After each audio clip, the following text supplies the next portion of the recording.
Karibu katika makala maalum ya ziara ya Mheshimiwa Rais wa Jamhuri ya Muungano wa Tanzania, Dr. Samia Suluhu Hassan, aliyoifanya jijini Addis Ababa, Ethiopia, kuanzia tarehe 12 hadi 15 Februari mwaka huu 2026.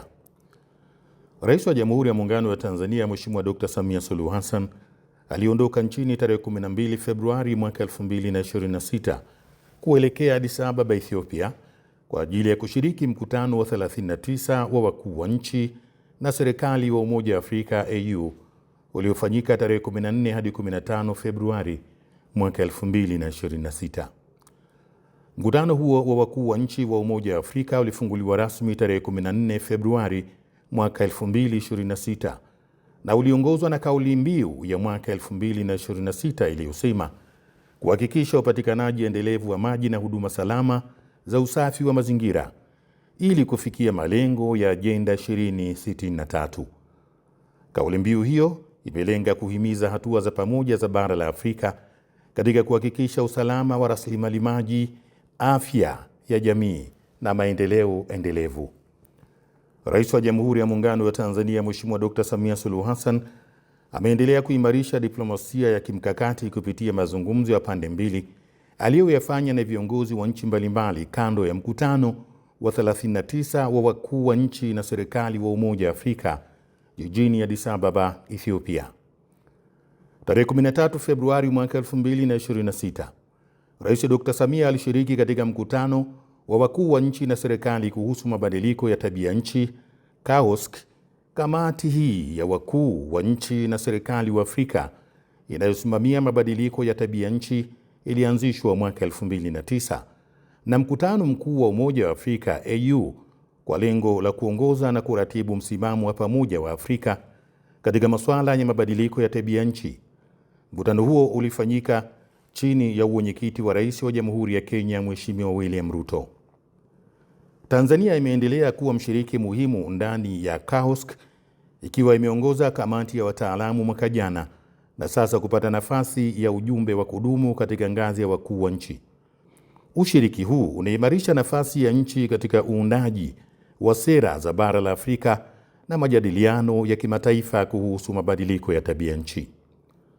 Akizungumza katika mkutano huo, Rais Dr. Samia alielezea mkakati wa Tanzania katika kukabiliana na mabadiliko ya tabia nchi unaolenga kupanua upatikanaji wa nishati safi sambamba na kuimarisha mageuzi ya kiuchumi, huku akibainisha mpango wa taifa wa kuwekeza katika vyanzo vya nishati jadidifu ikiwemo jua, upepo, joto ardhi na umeme wa maji endelevu, pamoja na kuimarisha matumizi ya nishati safi ya kupikia.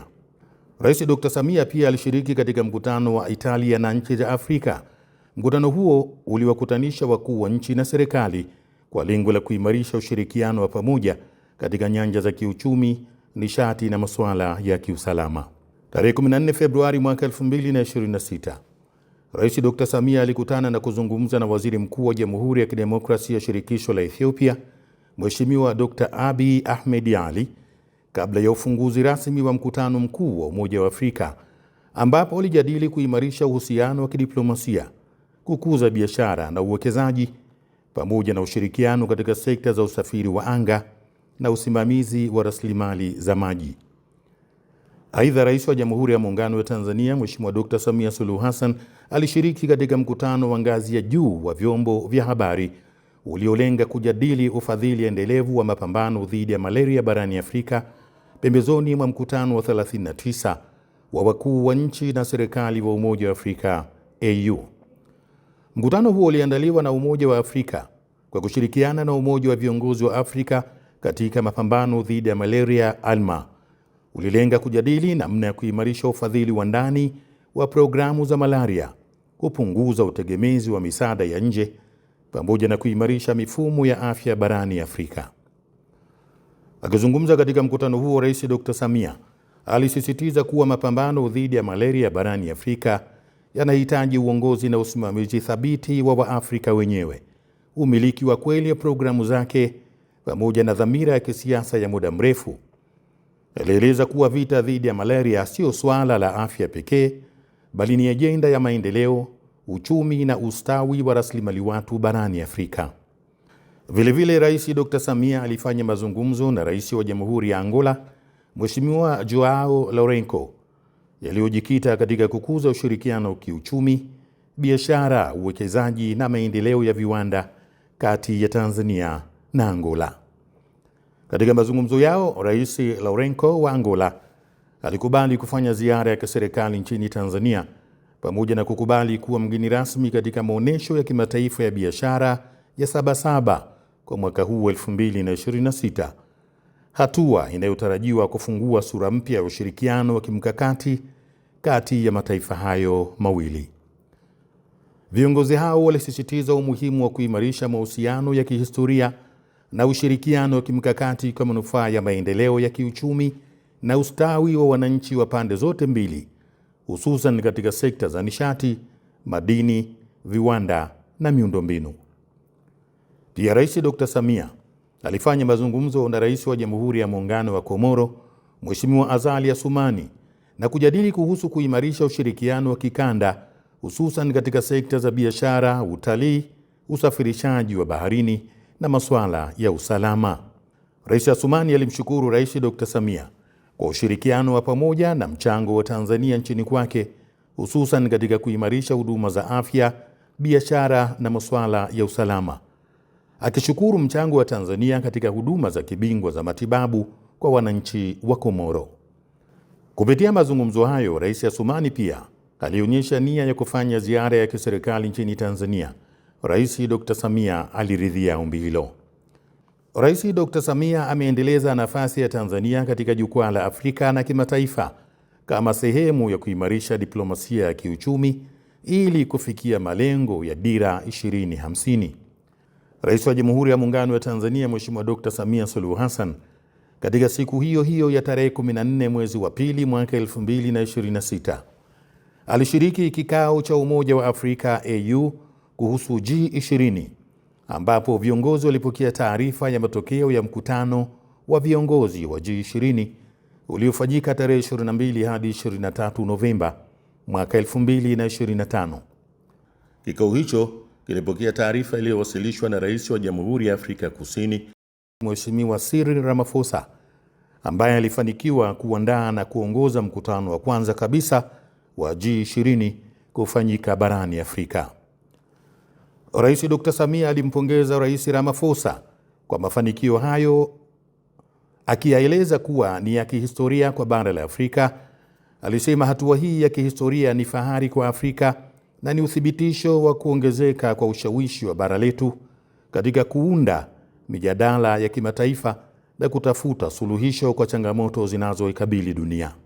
Akielezea vipaumbele vya azimio la G20, alisisitiza masuala muhimu kwa Tanzania na Afrika kwa ujumla, yakiwemo kuimarisha uwezo wa kukabiliana na majanga, kusimamia vyema madeni ya nchi, kuongeza matumizi ya nishati safi, kuongeza thamani ya madini pamoja na kuhakikisha usalama wa chakula. Rais Dr. Samia pia aliipongeza dhamira ya G20 ya kuongeza matumizi ya nishati safi, akisisitiza kuwa nishati ya uhakika ni msingi wa maendeleo, afya bora na ustawi wa jamii. Aidha, alithibitisha kuendelea kutekeleza vyema jukumu lake kama kinara wa nishati safi ya kupikia barani Afrika. Aidha, katika mkutano huo wa 39 wa Umoja wa Afrika, Rais Dr. Samia aliidhinishwa kuwa kinara wa Umoja wa Afrika wa afya ya mama, mtoto na afya ya uzazi, baada ya kuteuliwa kutokana na mapendekezo yaliyotolewa katika ripoti ya mwaka 2025 ya kamati ya wakuu wa nchi na serikali kuhusu Africa Centers for Disease Control and Prevention. Rais Dr. Samia atahudumu katika nafasi hiyo kwa kipindi cha mwaka mmoja. Mkurugenzi mkuu wa Kituo cha Afrika cha Kudhibiti na Kuzuia Magonjwa Afrika CDC, Dr. Jean Kaseya alimpongeza Rais wa Jamhuri ya Muungano wa Tanzania Mheshimiwa Dr. Samia Suluhu Hassan kwa kuteuliwa kuwa bingwa wa Umoja wa Afrika wa afya ya mama na mtoto pamoja na afya na haki za uzazi na jinsia. Kupitia wadhifa huo, Rais Dr. Samia ataratibu na kuhamasisha juhudi za nchi wanachama wa AU katika kupunguza vifo vya mama na mtoto, kuimarisha mifumo ya afya na kulinda haki za afya ya uzazi barani Afrika.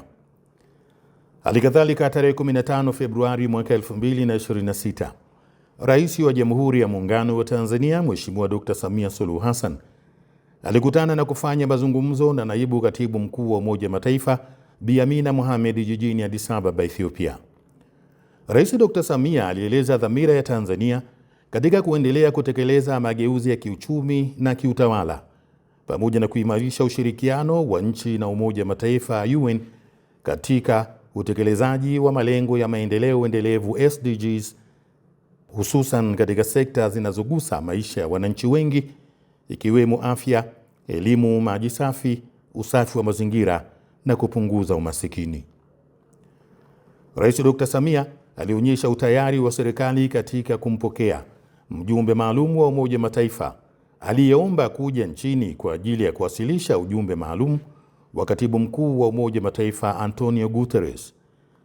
Kwa upande wake, Naibu Mkuu wa Umoja wa Mataifa Bi Amina Mohamed aliwasilisha salamu za Katibu Mkuu wa Umoja wa Mataifa Antonio Guterres na kuwa anathamini ushirikiano wa karibu uliopo kati ya Tanzania na Umoja wa Mataifa. Alipongeza Tanzania kwa historia yake ya amani na uthabiti, akieleza kuwa Tanzania imeendelea kuwa mfano wa amani barani Afrika na kutambua juhudi za Rais Dr. Samia katika kuimarisha mifumo ya taasisi na utatuzi wa changamoto kwa njia ya mazungumzo na maridhiano. Mheshimiwa Rais Dr. Samia alihitimisha ziara yake ya siku 4 jijini Addis Ababa, Ethiopia tarehe 15 mwezi wa pili mwaka huu 2026 na kurejea nyumbani.